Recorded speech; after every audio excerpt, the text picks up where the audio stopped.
A whole bunch of states now suing the federal government, saying you can't do that. Will they? Let's bring in Michelle Malkin, host of Michelle Malkin Investigates on CRTV.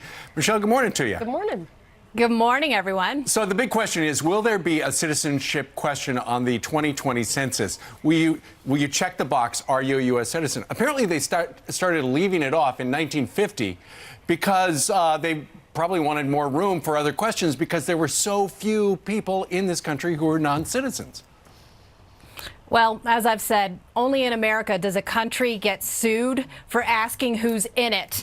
It is complete insanity.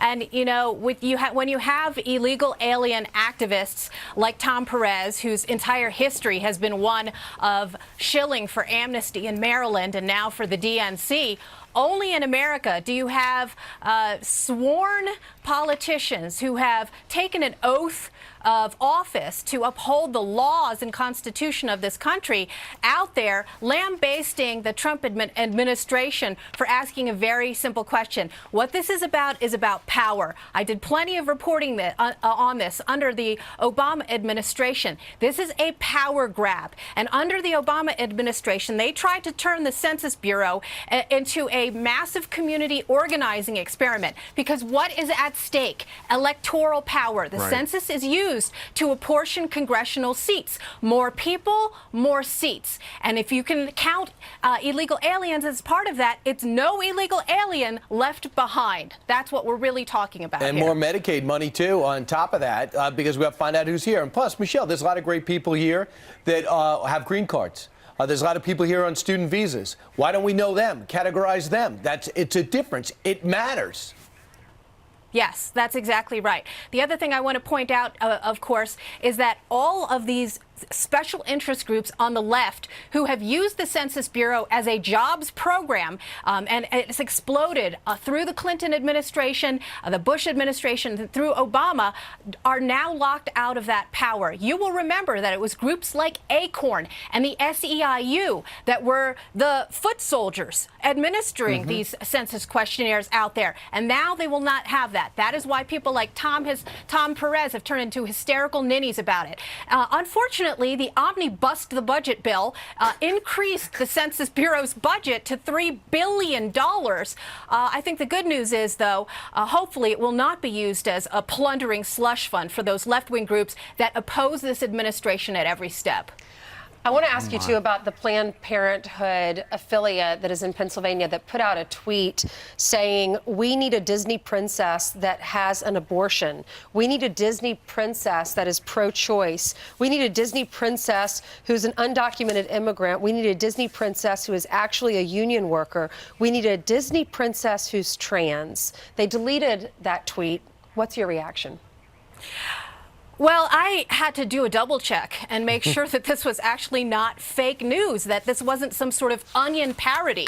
But that's what the Planned Parenthood ghouls have become. You know what? We need a Disney princess to tell young girls and women the truth about the death lobby, about people like Margaret Sanger, who was the godmother of Planned Parenthood, who advocated eugenics, who thought that the mission of abortionists should be, quote, to stop the multiplication of the unfit. And specifically, they meant black people and people with congenital conditions and defects, people who they considered unwanted life in this country. The other, sort of basic point about this is, can we leave the Disney princesses alone? Does everything have to be the realm of political correctness? Can't we have a safe space from that PC insanity? Oh, man. Can you imagine explaining that to your daughters that are playing with that Disney princess doll? Yeah, trying to change her Can we background. keep them innocent for as long as we can, please? I saw, Michelle, I saw one tweet regarding this from somebody who was really offended. They said Planned Parenthood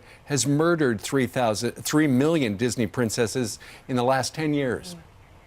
Yeah, that's wonderful. A wonderful point about the abortion lobby's support, and in particular Planned Parenthood, for sex selection abortion that specifically targets girls. And again, I have to go to the omnibus the budget bill because, of course, that increased the budget for taxpayer subsidies for abortion as well. Wow. Here's what Planned Parenthood said.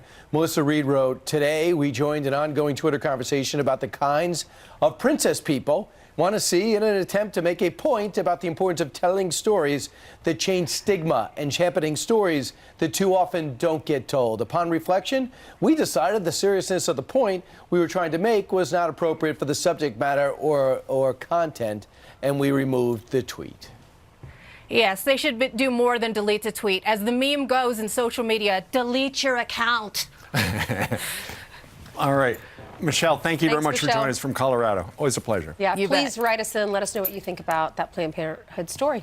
We're going to hand it over to Jillian, who has some headlines for us. That's right. Good morning to you guys. Following a number of stories. So let's start with this. Reverend Al Sharpton's half-brother charged in a deadly shooting one day after participating in an anti-gun rally.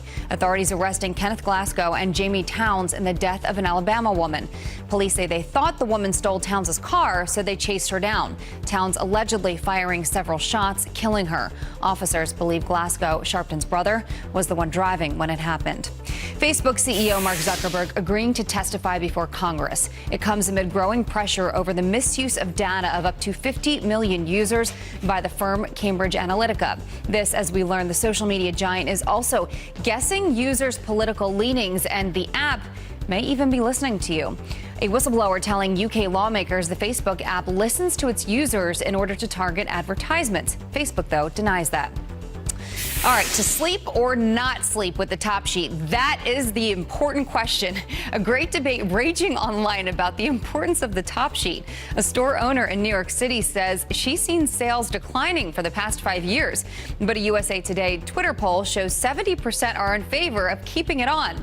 Ditching the top sheet, though, allows for more germs to get on your comforter. So, where do you guys stand in this very important debate? Hotel, you need the top sheet. Yes. I mean, I'm not touching that comforter. No. No way. I think think a beekeeper outfit and hotel.